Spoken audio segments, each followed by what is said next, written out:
Olá pessoal, bom dia, boa tarde, boa noite. Vamos seguir aí nessa nossa jornada dos materiais no SketchUp. Agora a gente vai para a parte 2, né? Mantenha seu arquivo leve. A gente vai seguir falando um pouquinho sobre as texturas, para você entender, né, a diferença que tem entre você trabalhar com texturas e com modelos 3D. E eu vou ensinar você a manter o seu arquivo do SketchUp mais leve, ou seja, ele não trava, né? Na última aula, a gente pode dar uma olhada nas texturas, né? O que são as texturas. Hoje a gente vai ver um pouquinho disso daqui, como obter aí as melhores texturas, e futuramente a gente vai descobrir como aplicar materiais, como ajustar materiais, como criar materiais, né? Isso já foi explicado de uma forma, né, mais detalhada no vídeo anterior, então são fases posteriores aí que a gente tem. Hoje a gente vai dar uma olhada como deixar o seu arquivo mais leve. Tá? O importante nesse momento é você entender o conceito que está por trás, né, de um arquivo de SketchUp que está mais leve. Tá bom? Para a gente retomar o assunto, eu vou trazer algumas coisas que nós vimos na aula passada, mas para efeito de lembrança mesmo. Então, o que são texturas? Né? Texturas são imagens que podem ou não compor padrões. Eu trouxe dois exemplos para vocês. O exemplo do piso de madeira, que é uma imagem que compõe um padrão, e eu trouxe o exemplo da árvore, né, que é uma imagem que não compõe um padrão. Os dois são texturas. Né?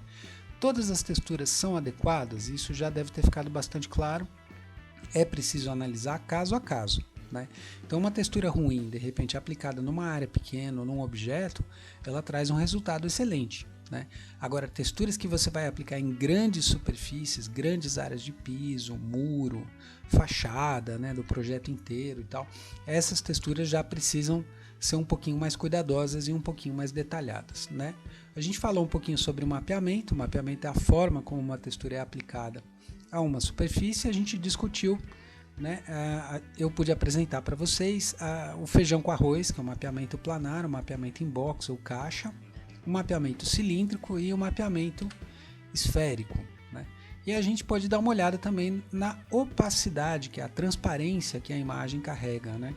Então toda imagem tem, lembrando, 24 bits, 8 bits por canal, um canal de red, né, R de red, um canal G de green e um canal B de blue. Então, RGB, tá? Guarda essas palavrinhas mais para frente. Quando a gente for ajustar as cores das texturas, a gente vai ver isso de novo.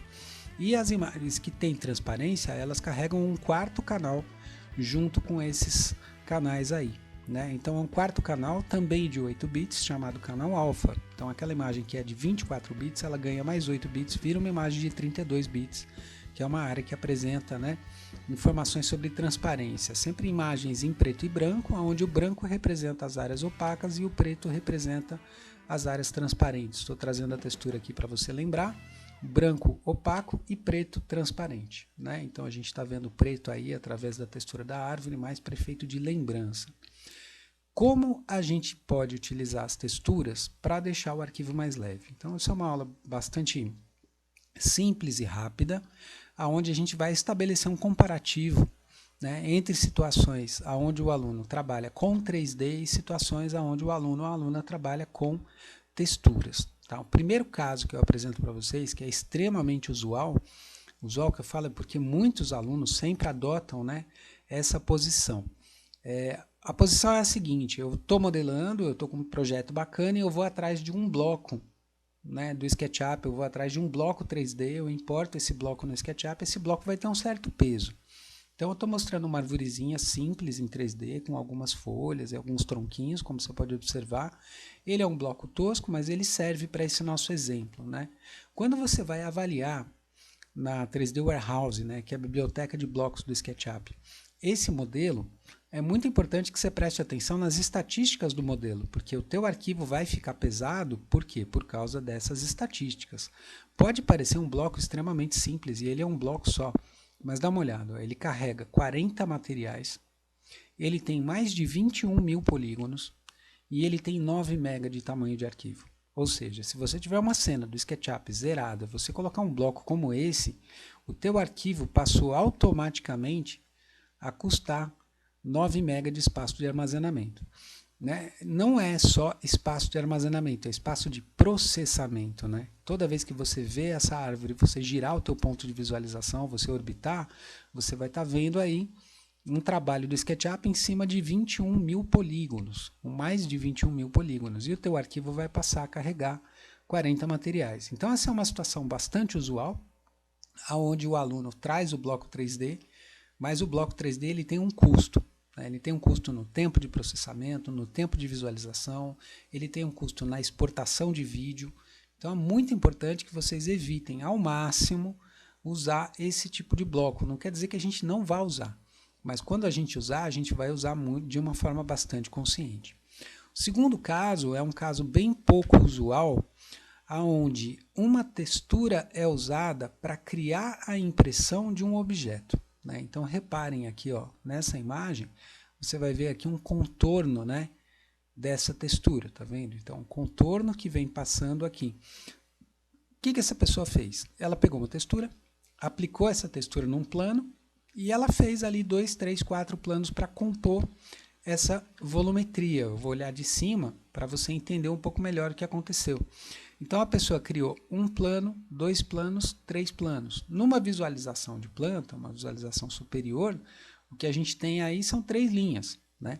Mas numa visualização de lado, se a impressão que você quer passar é de uma árvore que está presente ali naquela posição, ele é um bloco bacana, ele traz essa impressão, né? Vamos dar uma avaliada na diferença desse arquivo em relação ao anterior. Olha, ele está carregando 9 materiais, aonde lá eram 40. Ele tem 3 polígonos, aonde lá eram mais de 21 mil polígonos. E ele tem 240K, não por causa da geometria, que é uma geometria extremamente simples, né? Ele tem 240K por causa da qualidade da imagem, né? E existem vários níveis de compactação que a gente dá para a gente aplicar quando a gente está trabalhando com imagens, né? Vamos agora para um terceiro caso, que é um caso extremamente raro, mas extremamente comum, ao mesmo tempo que você já parou para reparar que não importa a posição que você coloque a câmera, a pessoa, a escala humana do SketchUp sempre está de frente para você, né? Então aqui eu estou mostrando essa textura da árvore que a gente usou para aprender sobre o canal alfa, né, de opacidade, ao lado da escala humana do SketchUp. Agora, repara nos eixos, tá? A mudança de posicionamento da câmera não interfere na visão da árvore. A árvore está sempre sendo vista de frente.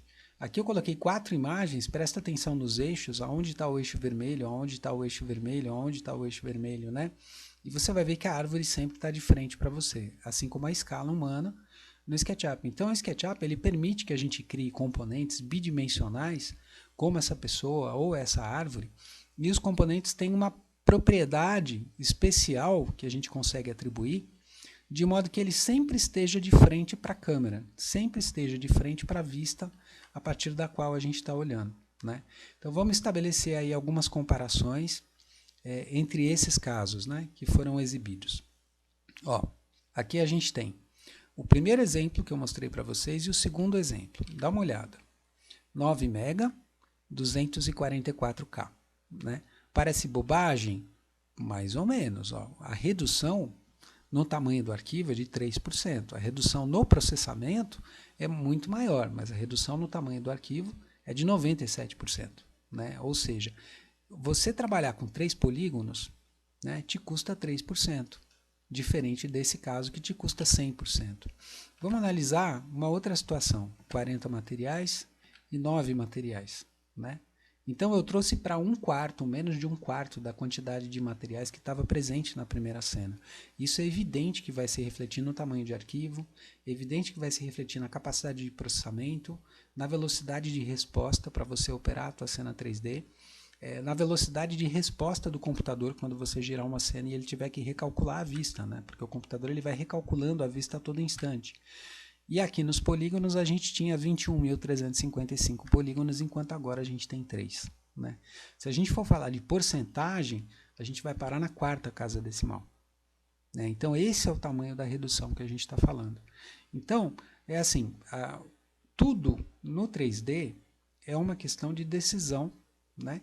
De perdas e ganhos. será que eu usar um bloco simples como esse justifica, né, essa redução no total de polígonos que tem que ser processados pelo software? Eu acho que justifica. Eu acho que você tem um resultado aqui similar a um resultado que você tem aqui e a um custo infinitamente menor.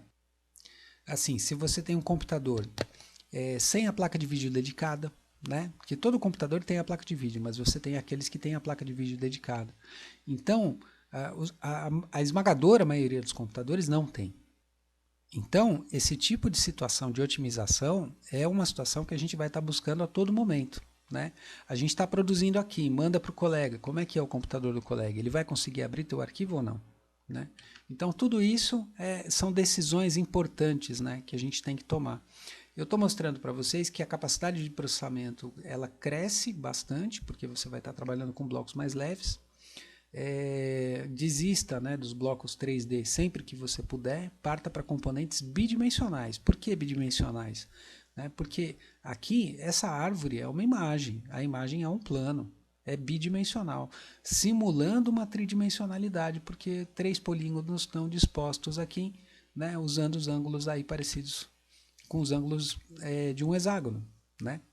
Tá bom? Então, assim, use componentes bidimensionais sempre que você puder, tá? Futuramente vou fazer uma videoaula muito específica ensinando vocês como criar esses componentes bidimensionais. Nesse momento, o que é importante, que a gente está trabalhando dentro dos conceitos, não são atividades que você vai fazer no SketchUp, mas conceitos que você tem que entender para começar a trabalhar no SketchUp com tranquilidade, sem esse arquivo travar lá na frente, né? Se você começar com o pé esquerdo, pode não ser muito bacana. Então vamos tentar começar com o pé direito, entendendo esses conceitos, né? Essa parte agora, a gente vai estudar um pouquinho como pesquisar texturas. Por quê? Porque o SketchUp ele tem uma biblioteca de texturas interessante, mas no momento que você já aplicou ali, né, 12, 15, 20 materiais, você fala assim, putz, acabou.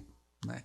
Então é uma biblioteca interessante, mas ela é uma biblioteca limitada, ou seja, ela vai te atender ali nas primeiras tentativas na primeira semana. Na segunda semana você vai querer novas texturas, porque aquelas também não são tão adequadas, né? Também não são tão legais. Então, eu elaborei aqui algumas recomendações para você encontrar texturas bem legais. Né? A primeira recomendação que a gente tem aqui é essa: utilize a pesquisa de imagens do Google, porque muitas imagens boas para você usar com textura, elas estão na internet. Né? Então entra na internet, entra no Google, vai na pesquisa de imagens e faz a tua pesquisa de imagens. Tá bom? Vamos entrar lá rapidinho então. Né? Assim que a gente entra no Google, a gente acessa a pesquisa de imagens e a gente quer pesquisar, por exemplo, uma textura de madeira. Então vamos escrever aí textura de madeira. Opa, vou separar aqui. Pronto, textura de madeira, Enter. O que ele vai trazer? Ele vai trazer várias texturas de madeira. Né? Você já sabe fazer uma análise, se elas são encaixáveis ou não. Né? Aqui, por exemplo, você vai ver que você tem um nó preto na madeira aqui que em cima não está acontecendo. Então ela não vai dar tile, né? Ela não vai dar encaixe, tá bom? Vamos supor que você está buscando uma tonalidade de madeira intermediária. Então, eu quero madeiras assim, na forma de ripas, né? Mais ou menos como se fosse um assoalho de tábuas corridas. Pronto. Então, você clica nessa imagem, ele vai trazer uma ampliação dela, né? E vai te mostrar ela aqui num tamanho pequeno. Né? Se uma imagem de tamanho pequeno já te servir, clique direito, né, abrir a imagem em uma nova guia. Então, ele vai abrir aqui a imagem para você em uma nova guia. Pronto, está aí a imagem. Se você quiser cortar alguma parte dela e tal, vamos dar uma analisada nos encaixes. Ó, a cor aqui parece parecida com a cor aqui. A cor é parecida com a cor de cima. Tem uma linha aqui no centro, tem uma linha aqui no centro. Pode ser que essa imagem seja encaixável. Pode ser que seja necessário você fazer um corte até a linha preta, por exemplo, para ela dar um encaixe legal. A mesma coisa do lado de cá. Né? Então vamos supor que você quisesse trabalhar com essa imagem. Vamos salvar essa imagem na área de trabalho. E a gente vai lá para o PowerPoint. Guia inserir. E aqui em inserir a gente vai trazer então a imagem. Né? Na área de trabalho está lá a imagem. Ó, então está aí a imagem. Né? Vamos apertar o Ctrl aqui, manter pressionado, clicar e arrastar para ele reduzir proporcionalmente. Né? Se você quiser ver se essa imagem dá encaixe, lembra como a gente fez a aula passada. Faz o Ctrl C, Ctrl V, mas se você for testar encaixes, lembre-se de vir aqui na exibição, no botãozinho pequeno que está aqui em mostrar, e aciona, habilita esse checkbox, ajustar objetos em outros objetos. Vamos dar um OK aqui, PowerPoint, Ctrl C, Ctrl V, né? Vamos emendar ali, Ctrl C, Ctrl V de novo, né? Já copiei uma vez, não precisa copiar de novo. Então olha que bacana, ela é uma imagem que parece dar encaixes. Tá vendo? E ela foi encontrada logo de cara no Google, né? Se você tivesse que cortar a imagem, o que você poderia fazer? Né? Nem todo mundo precisa ter o Photoshop instalado, né? O PowerPoint tem uma série de funções que permitem a gente fazer isso. Então, quando a gente está trabalhando com imagens, você tem, por exemplo, formatar. E em formatar, eu tenho o recurso de cortar. Então, eu posso clicar no botão de cortar e trazer, ó, essa linha de corte até a linha preta da imagem.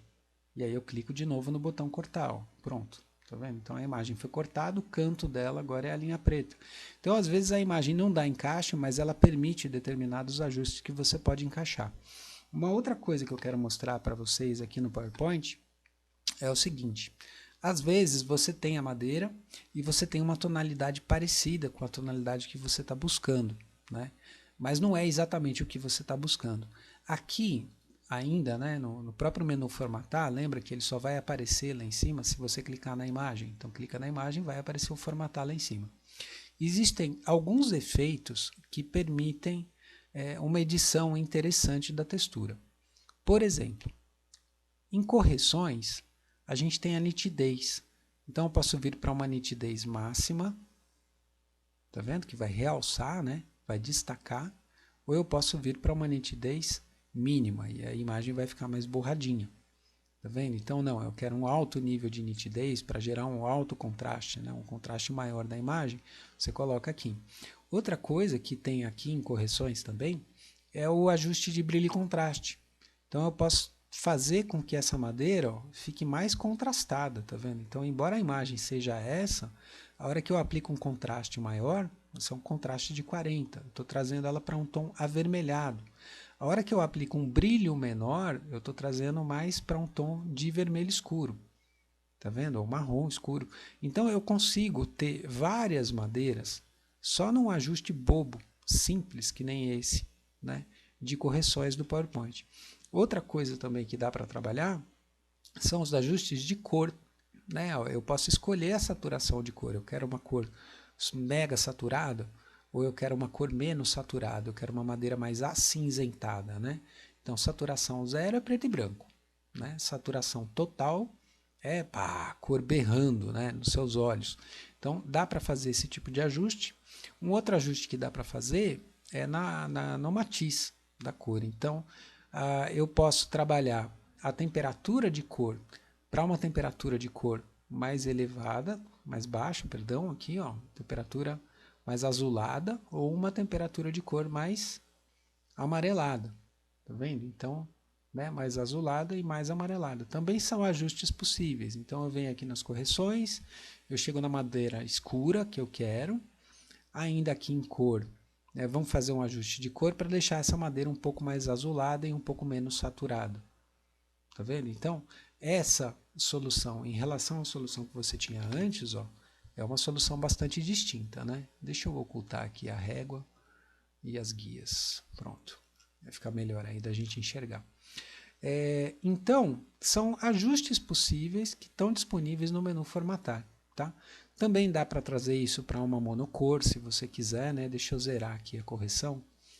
Ó, aqui embaixo você tem variações cromáticas, variações para recolorir essa imagem. Então, ó, eu consigo trazer isso para azul claro, né? Consigo trazer, tá vendo? Para um roxo. Então, tem vários ajustes que são possíveis. E se você vier aqui em mais variações, você consegue, inclusive, definir mais cores que você queira para essa variação de cor, né? Então, além do efeito estar disponível, o efeito permite uma série de ajustes. Terminou o teu ajuste, dá um clique direito, vai salvar como imagem, né? Escolhe lá o local onde você está salvando a sua imagem e vamos salvar aí, ó, como PNG, né? Imagem 1, salvar. Pronto, está salva a nossa imagem. Eu vou fechar esse PowerPoint que eu já mostrei para vocês o que eu gostaria de ter mostrado e vou trazer vocês de novo aqui para a pesquisa. Então, ó, na pesquisa de imagens, vamos colocar aqui ladrilho hidráulico. Pus um T a mais aqui. Ó, tá vendo? Então, ó, ladrilho hidráulico. Na última aula eu mostrei para vocês como que você colocava, né, duas texturas ou mais, uma do lado da outra e tal, para gerar uma imagem. Aqui existe uma situação parecida com essa, né? Vamos supor que você queira usar esse conjunto de ladrilhos, mas você não quer o grupo da direita, nem o grupo da direita inferior e nem o grupo da esquerda inferior. Você quer ficar só com esses 4 aqui, né? O que você faz? Você vai lá no PowerPoint, corta a imagem, né? Dá um clique direito nela, salva como imagem. Pronto, está feito. Muitas texturas já estão prontas para dar encaixe, né? Se você pegar, por exemplo, uma textura como essa,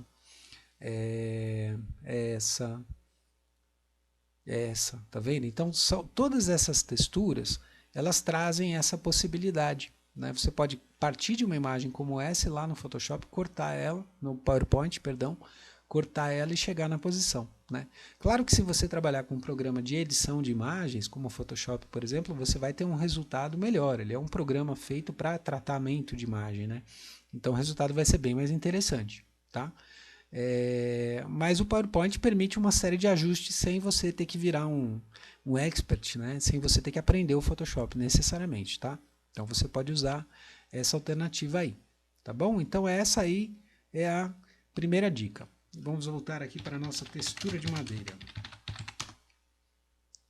O segundo ponto importante aqui é a questão da similaridade. Então, quando eu escolho esse tipo de textura, o que ele me traz aqui à direita são imagens similares. Você vê que tanto a tonalidade é uma tonalidade parecida com a imagem que está selecionada aqui em cima, quanto a configuração do desenho da textura. Então, ó, repara aqui, ó, a primeira que ele traz é uma que apresenta linhas na vertical. A segunda que ele traz, também. A terceira, também. A quarta, também, também. Né? Então, ele vai buscar padronagens parecidas com essa, né? E que vão te trazer aí esse resultado. Tá bom? Então, isso aqui é o quê? Isso é como se fosse uma pesquisa por similaridade, né, no algoritmo do Google, onde ele vai buscar similaridades, correspondências, né, imagens relacionadas e correspondências com essa imagem que você clicou. E aí você vai conseguir algumas texturas mais parecidas. Tá? Existem sites específicos, né, com texturas. É bem tranquilo, é só você fazer o login e criar uma senha. Porque eles ganham nas texturas nas texturas que são 4K. Eles ganham nas texturas de alto detalhamento. Então, as pessoas que compram o pacote Premium, elas têm acesso às mesmas texturas que você, só que eles têm elas numa baita qualidade, né? Mas a qualidade free, a qualidade do pacote de texturas gratuito, é uma qualidade maravilhosa, tá? Então, se você entrar no Google, colocar assim, quais os melhores sites para texturas 3D, vai aparecer lá meia dúzia de sites, pode fazer tranquilo o teu login, tua senha e baixar as texturas que você precisar. Tá? Mas às vezes, e na esmagadora maior parte das vezes, uma pesquisa simples como essa que eu estou comentando com vocês, ela vai ser suficiente para você encontrar aí uma textura parecida, né, com o que você está buscando, tá bom? Lembra que tem também esse recurso aqui das imagens relacionadas. Vou voltar aqui para a primeira página, onde ele trouxe, né, essa textura que foi selecionada. Vou clicar nela, vou dar um clique direito nela e vou salvar a imagem na área de trabalho. Então, ó, pronto, salvei a imagem na área de trabalho. Por que eu estou fazendo isso? Para mostrar para você que existe uma pesquisa de imagens por similaridade, que é bem interessante também. Dá uma olhada nisso. Ó. Eu vou colocar aqui a janela, né? Deixa eu encerrar o PowerPoint, só para ele não atrapalhar. Ó, tá aqui a janela, né? você entra na pesquisa de imagens, você pega a imagem que você salvou na tua área de trabalho, clica, segura e arrasta aqui para dentro. Ele até vai mostrar, só a última imagem aqui. Então, o que ele faz? Ele envia esse arquivo de imagens. Então, isso mostra que você está buscando imagens parecidas com aquela. E ele vai te trazer aqui para as imagens que são visualmente semelhantes, né? Então, ele não só vai te mostrar os resultados daquela imagem, como ele vai te trazer para esse conjunto de imagens que são visualmente semelhantes. Tá bom? Então, tem essa possibilidade aí. A próxima possibilidade que a gente tem é a seguinte, é você definir o tamanho no botão de ferramentas. Toda vez que você faz uma pesquisa por imagem, você faz lá uma busca, né? Textura de madeira, né? O que ele faz? Ele traz para você essas imagens na forma de pesquisa. Vamos colocar aqui textura de madeira. Vamos na pesquisa de imagens, né? Eu não estou na pesquisa todas, eu estou na pesquisa de imagens. Ele traz essas opções todas de textura de madeira, como a gente já viu. E aqui à direita, ele coloca esse botão. Tá vendo? Ferramentas. Então, você está procurando uma textura bastante detalhada. Então, você vai olhar um piso bem de perto, você quer uma textura bacana, bem detalhada, você vai vir aqui no tamanho e vai colocar aqui, tamanho grande, tá vendo? Então, esquece tamanho pequeno, esquece tamanho médio. Você vai colocar tamanho grande. Todas as respostas ou todos os resultados que ele vai trazer para você são texturas que têm tamanho grande. Tá? Então vai trazer tamanhos bem maiores, né? Texturas mais detalhadas e tal, se você achar que é o caso. Tá? Lembra que toda textura maior ela vai ter um peso. Né? Se você quiser um 3D bem levinho, tamanho médio ou pequeno. É isso que a gente está buscando. Tá? E aí também dá para deixar mais leve, né? Dá para você salvar o arquivo num tamanho menor. Então, de repente, você foi lá, você pegou essa textura, ela é de 788 por 583, mas você pode ajustar, né, esse tamanho para que ela tenha metade desse tamanho, por exemplo. E é evidente que o teu arquivo disquete vai ficar mais leve também se você fizer isso. Terceira dica. Utilize palavras em inglês. Né? Se você precisar de ajuda, acesse o tradutor do Google para você traduzir termos do português para o inglês. Então, por exemplo, por que isso daí? Né? Porque a internet ela existe em inglês há muito, mas há muito mais tempo do que ela existe em português. Então, a quantidade de arquivos de imagens salvos com madeira no nome é infinitamente menor do que a quantidade de arquivos salvos com a palavra wood, né, que é madeira em inglês. Então, se você quiser fazer uma pesquisa de textura de madeira, o que você vai fazer? Você vai lá no Google, né, e ao invés de você colocar textura de madeira, você vai colocar wood, né, que é madeira, texture. Olha lá, wood texture. E ele vai trazer texturas de madeira para você. Mas numa quantidade muito maior do que em português. Mas muito maior. Assim, não tem nem comparação. É muito mais que 10 mil vezes mais. Tá? Então pesquisar em inglês sempre vai trazer texturas muito mais ricas. Tá bom? E mais variadas também. Né? Vamos agora para a nossa última recomendaçãozinha. Acrescente as palavras tile, texture e tileable. Né? E por quê? Tiles seria a tradução literal de azulejo. Então, quando a gente coloca tile, ele entende que é uma textura que é encaixável. Né? Lembra lá atrás, quando a gente viu os padrões? Né? Esse tile tem esse significado, o significado de um padrão. Né? Texture, para dizer que a gente está procurando uma textura. Então, você vai colocar madeira, você vai colocar textura de madeira. Você vai colocar madeira, você vai colocar wood, seguido da palavrinha texture, né? Porque é uma textura de wood. E tileable significa encaixável. Então, isso aqui é encaixe e isso aqui é encaixável. Né? Esses dois termos, vou colocar tile. Então, o que ele vai me trazer? Tá vendo? Possibilidades de tile de madeira, parquets, né? E outras possibilidades também.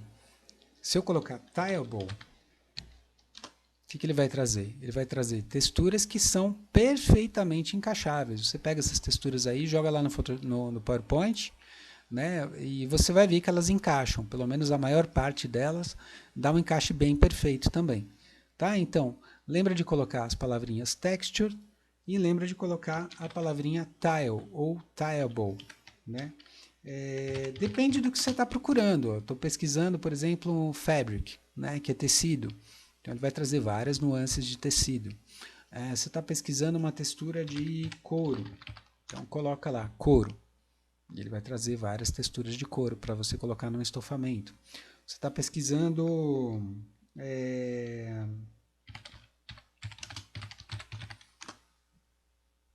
um tecido floral, né? Então floral fabric, né? E ele vai trazer aí padronagens florais de tecidos. Você está procurando cobre, coloca lá copper, né? E ele vai trazer texturas de cobre, né? E assim por diante, tá? Então lembra, né? A internet ela é muito mais feliz em inglês do que em português. Que o inglês realmente abre portas, não só, né, no mercado de trabalho, ele abre portas para tudo, até para um trabalho de pesquisa de textura, ele abre portas também, tá? Então é muito importante que vocês tenham claro isso daí, tá bom? Então, gente, essas são as recomendações, né? Usem aí essas palavrinhas tile, texture e tileable, tá bom? O objetivo dessa aula é mostrar para ti a diferença, né, da gente trabalhar um modelo de 3D e a gente trabalhar uma textura, né? Ao invés de um modelo 3D, eu dei o exemplo da árvore. Vocês viram o tamanho da diferença que existe, né, de um caso para o outro. Eu nem fui para o caso bidimensional, porque seria mais simples ainda. Ao invés de 3 polígonos, você teria um polígono, né? E eu estou trazendo aí várias outras particularidades para vocês sobre texturas. Então, nessa aula 2, como deixar o seu arquivo mais leve, eu consegui mostrar para vocês como as texturas podem ser usadas para deixar o arquivo mais leve, né? E pude apresentar algumas dicas que vocês vão precisar na pesquisa de texturas, tá bom? Eu espero que a aula tenha sido útil, proveitosa, que esses conceitos tenham ficado claros na cabeça de vocês, né? Porque na sequência já são conteúdos procedimentais. Então, como é que eu aplico uma textura, como é que eu ajusto uma textura e como é que eu crio uma textura, né? Então, eu vou partir do ponto que você já obteve o teu arquivo de imagem para a criação da textura, tá bom? Então, gente, é isso por hoje. Muito obrigado pela atenção. Um grande beijo e até daqui a pouco. Tchau, tchau. Beijão.